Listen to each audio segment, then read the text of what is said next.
Voici deux autres exemples que l'on peut attribuer à la réfraction de la lumière dans différents milieux. Le premier, c'est cette idée de poisson et le pêcheur qui veut avoir ce poisson. Voyons voir. Si nous avons de l'information qui vient de ce poisson et qui va dans cette direction, voyons voir comme ça. Lorsqu'on arrive à la surface de l'eau, nous avons notre normal.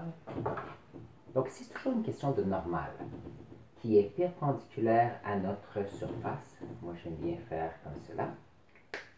Nous allons avoir un rayon de lumière qui passe de l'eau à l'air. Nous allons avoir une lumière qui ira plus rapidement. Puisque la lumière va plus rapidement, est-ce qu'elle se rapproche ou s'éloigne de la normale? Qu'est-ce que vous en pensez? S'éloigner de la normale, voilà. Comme ceci. Maintenant, ce qui est intéressant, c'est que la personne qui regarde ici, dans sa tête, le poisson est en ligne droite avec l'information qu'il reçoit. Ça veut dire que le poisson que ce pêcheur va voir va être ici. Ça veut dire que le pêcheur va essayer d'attraper ce poisson-ci, il ne sera pas capable. Et la raison, c'est que le poisson se retrouve plus bas. Donc ça ici, c'est ce qu'on appelle la profondeur apparente. Je vais l'écrire. La profondeur apparente.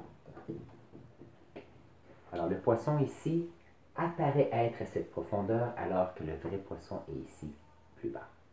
Voyons voir un autre exemple, et ça c'est ce qu'on appelle les rétroviseurs dans les voitures.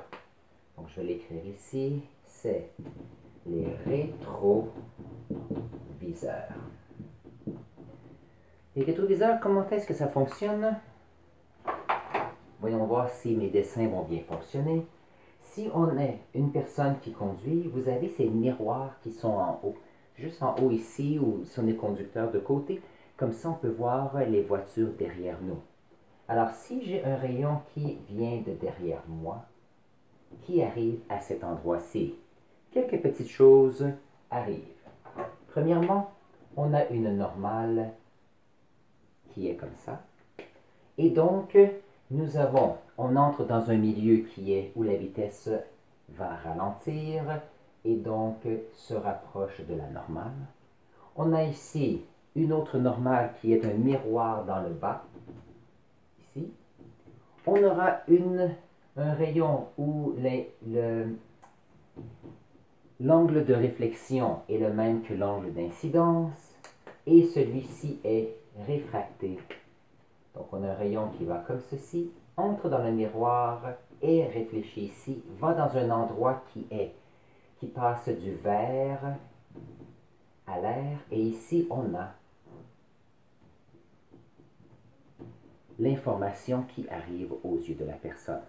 Donc qu'est-ce qui arrive, c'est que si c'est la nuit, et il y a beaucoup de lumière, c'est éblouissant pour les yeux, et ça c'est dangereux.